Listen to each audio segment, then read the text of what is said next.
লাখ কোটি টাকার সংশোধিত এডিপি অনুমোদন এনইসির অর্থনৈতিক মন্দা ও প্রকল্প বাস্তবায়ন অক্ষমতায় কমানো হয়েছে ৩০,০০০ কোটি টাকা। যথেচ্ছ ব্যবহারের কার্যকারিতা হারাচ্ছে বাজারে প্রচলিত অ্যান্টিবায়োটিক, কঠিন হচ্ছে নিরাময়, দায়ী সব পক্ষ মত বিশেষজ্ঞদের। শীতের প্রভাব বোরোর বীজতলায়, কুয়াশা ঠান্ডায় হলদে হচ্ছে চারা, শঙ্কায় ঘুম নেই কৃষকের চোখে। পলিথিন ও কীটনাশক ব্যবহারের পরামর্শ কৃষি বিভাগের।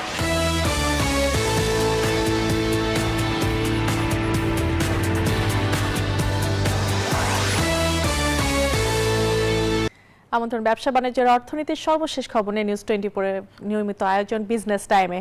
সাথে আছে আমি পিঙ্কি সানোয়ার। এতক্ষণ দেখছিলেন সংবাদ শিরোনাম, এবার বিস্তারিত। অর্থনৈতিক মন্দা ও প্রকল্প বাস্তবায়নের সক্ষমতার অভাবকে কারণ দেখিয়ে বার্ষিক উন্নয়ন কর্মসূচি বা এডিপির আকার কমালো সরকার।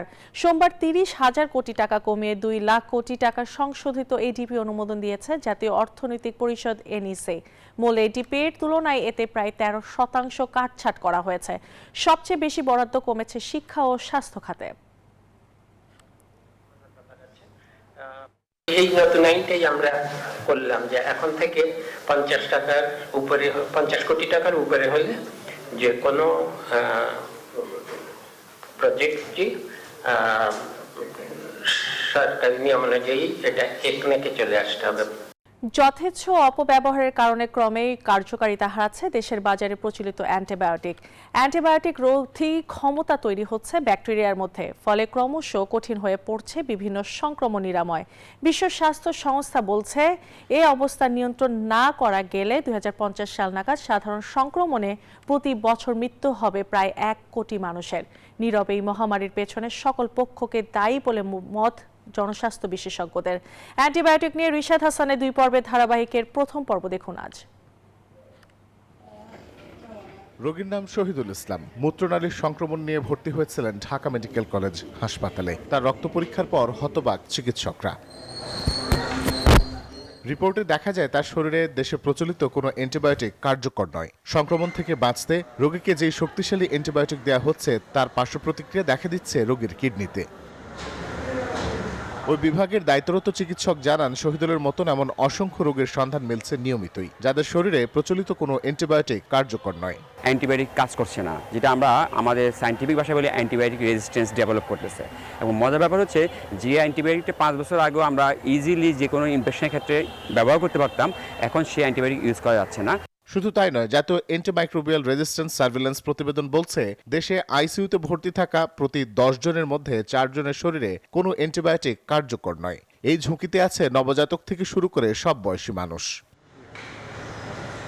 অ্যান্টিবায়োটিক রেজিস্ট্যান্সের হটস্পট দেশের বিশেষায়িত চিকিৎসা সুবিধা সম্পন্ন হাসপাতালগুলো। সেই সাথে কোনরূপ সংক্রমণ ছাড়াই দেশ জুড়ে অ্যান্টিবায়োটিক রেজিস্ট্যান্স মানুষের সংখ্যাও উল্লেখযোগ্য বলছে আইসিডিডিআরবি। হসপিটালে জন্মের পরে কোনো না কোনো অসুস্থতার জন্য যদি তারা এনআইসিইউতে ভর্তি হয়, তাদের মধ্যে এমআর ব্যাকটেরিয়া দ্বারা ইনফেকশনের ঝুঁকি অনেক বেড়ে যায়। এছাড়া রয়েছে ক্রিটিক্যালি ইল পেশেন্ট যারা আইসিইউতে ভর্তি হচ্ছে, আপনার এলডারলি মানে বয়োজ্যেষ্ঠরা যাদের বিভিন্ন ধরনের কোমরবিড কন্ডিশন আছে, তারাও এমআর ব্যাকটেরিয়া ঝুঁকিতে রয়েছে। এবং হসপিটালে যারা অনেক দিন ধরে আছে ভর্তি অবস্থায় বা সার্জারি পেশেন্ট, তাদের মধ্যেও এমআর ব্যাকটেরিয়া ডেভেলপ করার অনেক ঝুঁকি রয়েছে। অ্যান্টিবায়োটিকের বিশ্ব পরিস্থিতি আরও ভয়াবহ, যার প্রধান কারণ নতুন অ্যান্টিবায়োটিক আবিষ্কার না হওয়া বলছেন জনস্বাস্থ্য বিশেষজ্ঞ।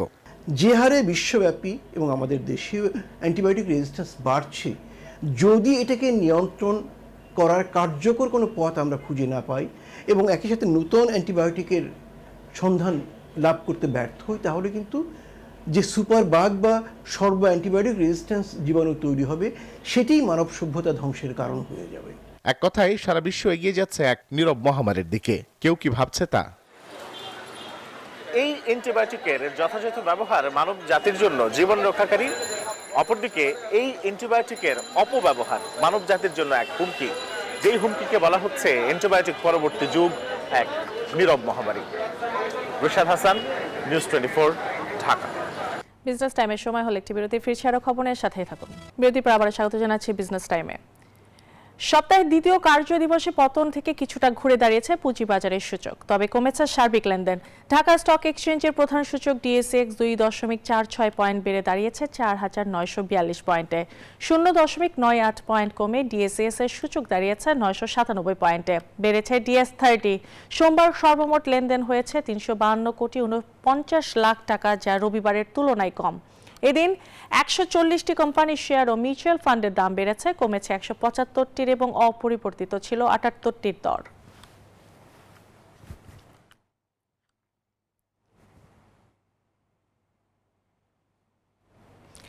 ঘন কুয়াশায় শীতের তীব্রতায় বাড়ার সঙ্গে সঙ্গে হলদে হয়ে যাচ্ছে সিরাজগঞ্জের বোরো ধানের বীজদাতা। কৃষকরা বলছেন চারা নষ্ট হবার শঙ্কায় ঘুম নেই কৃষকের চোখে। সিরাজগঞ্জ প্রতিনিধি আব্দুস সামাদ সায়েমের তথ্যচিত্রে ডেস্ক রিপোর্ট। কুয়াশার চাদরে ঢাকা সিরাজগঞ্জের মাঠঘাট, সঙ্গে হিমেল বাতাসে তীব্র শীত। দিনের পর দিন সূর্যের দেখা নেই, ফলে নষ্ট হচ্ছে বোরো ধানের বীজতলা।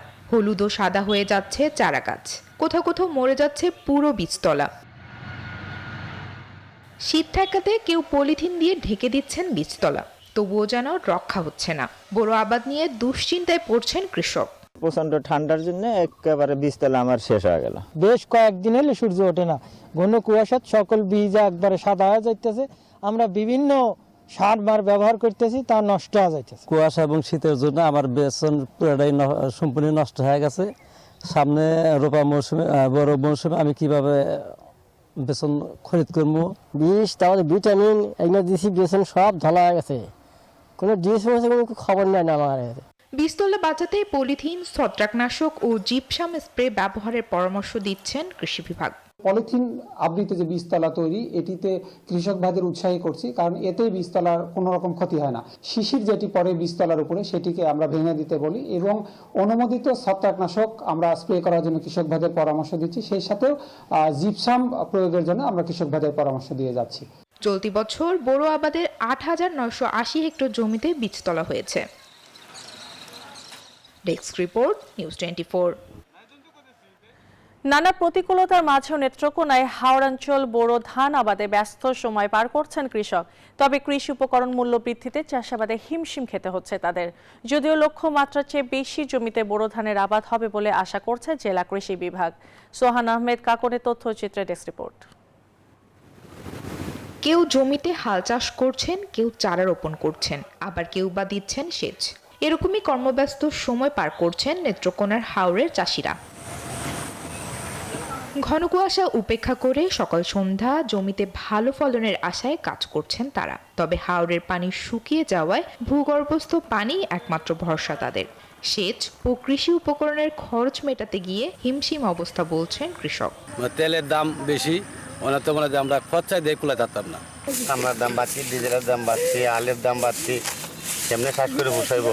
পৌষ মাসের শুরু থেকে মাঘ মাসের শেষ পর্যন্ত চলে চাষাবাদ, পরে চৈত্রের শেষ থেকে বৈশাখ মাস জুড়েই চলে মারাই কাজ।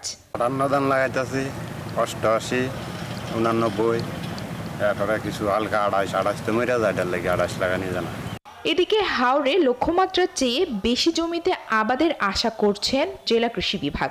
হাওরের বোরো ধানের আবাদ প্রক্রিয়া এই সপ্তাহে শেষ হয়ে যাবে এবং আমাদের অন্যান্য উপজেলাগুলোতে এখন শুরু হয়ে গেছে। আবহাওয়ার একটু আবহাওয়ার কারণে আমাদের কৃষকরা একটু থেমে গেছে এবং আমরা পরামর্শ দিচ্ছি যাতে তারা একটু আবহাওয়া ভালো হলে যারা করতে পারে। কৃষি বিভাগের তথ্য মতে চলতি বছর নেত্রকোনায় হাওরে আবাদ হচ্ছে 44,000 হেক্টর জমি।